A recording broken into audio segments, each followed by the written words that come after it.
So let's look at a few different ways to dry herbs. Firstly, as you'll see in the notes, it's important to be prepared for what you're going to forage and think about how you're going to dry it.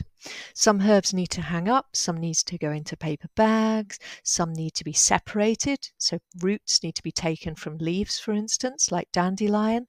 And some look really similar once they've started to dry. So you need to be prepared for labeling them. Now, the longer herbs, like the St. John's wort there, and this is comfrey, they will be best if they're hung up. It's a good idea to dry herbs whole, but sometimes you will be better just drying small parts of them. Like here, we've got some elderflower, there's some mugwort, some other odd leaves which have been picked up, and they're on a tea towel. That's a really good way to dry them. You can also place a tea towel on top as well. If you don't, and you just put them straight onto, say, a wooden surface or a worktop, they will become moldy. You need something to wick away the water from underneath. Here we've got some roots. I couldn't cut this one up actually. It's so beautiful. It looks a bit like a human. But roots need to be carefully prized off from the plant, like this valerian. Or you might just whip off a few roots and then dry them separately in a paper bag, but always make sure the roots are really clean. So it's worth spending some extra time on those. The drying rack that's shown here, there's details of how to do that in the willow weaving unit. It's a really handy thing to lay on a table.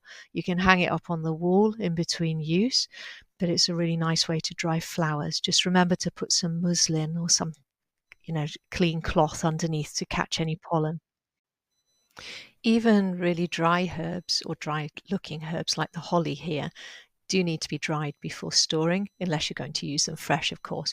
And most herbs will contain 80, even 90% water.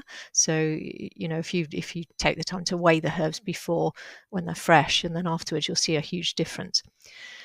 Grinding herbs up to make them into a powder is a really good way to manage if you have so many herbs that you don't know what to do with them when they're dried. I do that sometimes with nettle and with mugwort. It can be a really useful way to use them afterwards. And then here, there's just a video of my main herb drawer at home, the one I make tea from in the morning. And it just shows you how I save the herbs. There's all sorts in there. Some of them are purchased, most of them I've foraged myself and dried. And you'll also see at the back there, the parataria, it's got some tissue paper at the top, and that's because I wasn't completely convinced it was 100% dry when I packed it up, but I just couldn't wait any longer to put it in a glass jar. So I put some paper towel in it to absorb any last fragments of water. It's really important that the herbs are absolutely crunchy, brittle, dry before they are stored in glass. Otherwise, everything that's in the glass will become moldy.